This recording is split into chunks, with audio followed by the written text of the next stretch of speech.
इस बयान जातीय जनगणना के आधारित मतलब ये बात सत्य है कि 14.5% यादव की संख्या बिहार में है।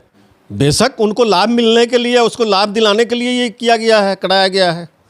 तो ये मुस्लिम कम्युनिटी के पूरे भारत में ये नस्ल में आता है कि वो अपने देश को मजबूत करते हैं, विदेश में जा कर के और डॉलर कमा करके यहाँ पैसा को ट्रांसफ़र करते हैं। और दबाएं बेल आइकन हमारी वीडियो सबसे पहले देखने के लिए। देखिए, बिहार में जातीय जनगणना सार्वजनिक हो जाने के बाद से बिहार में काफ़ी सियासत तेज हो गई है।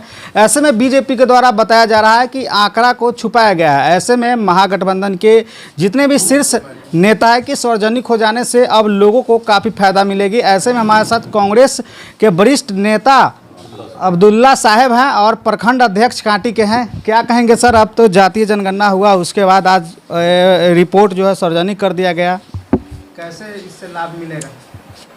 2 अक्टूबर को प्रत्येक वर्ष उनका जो मनाया जाता है उस अवसर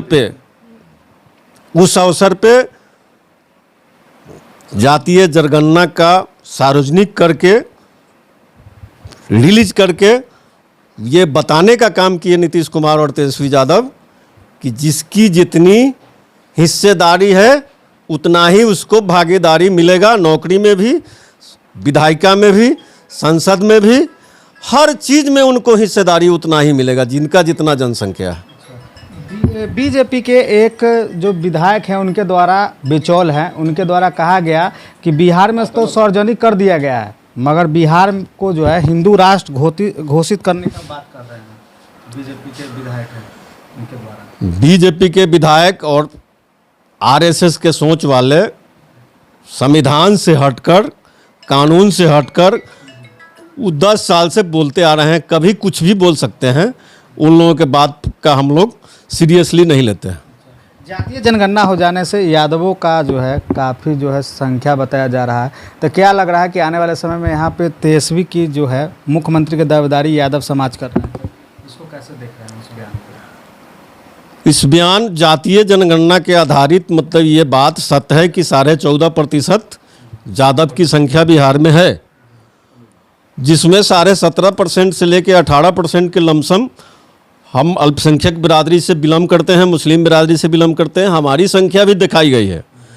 उसी के साथ साथ मेरे दलित भाई का भी 19% 20% जनसंख्या दिखाया गया है और अति पिछड़ा का भी 36% कुछ परसेंट दिखाया गया है, पिछड़ा का भी दिखाया गया है।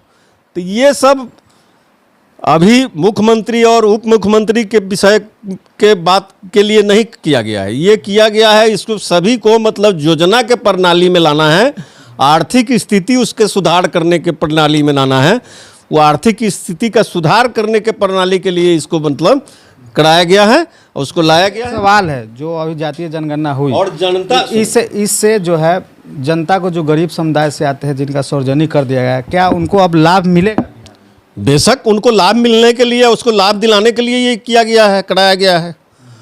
और रहा सवाल मुख्यमंत्री कौन होगा और उप मुख्यमंत्री कौन होगा, ये तो हमारा इंडिया गठबंधन का जितना भी लोग हैं, जो सेंट्रल लेवल के लोग, स्टेट लेवल के लोग, सभी पदाधिकारी लोग बैठ करके तय करेंगे और जनता के बीच में जाएंगे, अपना सार्वजनिक मुद्दा लेकर के जनता जिसे चुनेगी वो होगा। अच्छा, एक सवाल है अंतिम, आपके समुदाय के लोग जो है विदेश में चल जाते हैं कमाने के लिए, अब जो है सार्वजनिक हो गया है, तो इससे क्या लग रहा है कि आने वाले समय में आपके भी समुदाय के लोग जो है अब सरकारी कर्मचारी बनेंगे कि नहीं बनेंगे? इसको लेकर हमारे समुदाय के लोग जो शिक्षा से पिछड़े हुए हैं, आज सबसे पिछला स्थान पे मतलब बैठे हुए हैं, शिक्षा उनके पास नहीं है। जो लोग शिक्षित होंगे उनको मेरी सरकार रोजगार में भी, सभी चीज़ों में और लोन दे करके बिजनेस कराने के लिए भी मतलब माननीय नीतीश कुमार घोषणा किए हैं कि अल्पसंख्यक के जो भी बेरोजगार लोग हैं, शिक्षित हैं, उनको 10 लाख तक का लोन दिया जाएगा, वो अपना कारोबार खोल सकते हैं। और रहा सवाल विदेश जाने का और पैसा कमाने का, तो ये मुस्लिम कम्युनिटी के पूरे भारत में ये नस्ल में आता है कि वो अपने देश को मजबूत करते हैं, विदेश में जा कर के और डॉलर कमा करके यहाँ पैसा को ट्रांसफ़र करते हैं, वो देश के लिए मतलब मर मिटने के लिए तैयार हैं, शुरू से भी थे और आज भी हैं, कल भी रहेंगे। बिहार में बेरोजगारी खत्म होगा ना पूरा? बिल्कुल, मतलब आज उद्योगपति जितने लोग हैं वो सबसे पहला राज बिहार को पसंद किए हैं। कल कारखाना फैक्ट्री लगेगी और 1-2 साल लगेगा, समय लगेगा इसको पटरी पे लाने में। अभी तो जातीय जनगणना कराया गया है, उसको पटल पर मतलब सार्वजनिक किया गया है। अब सब लोगों तक जागरूकता फैलाई जाएगी।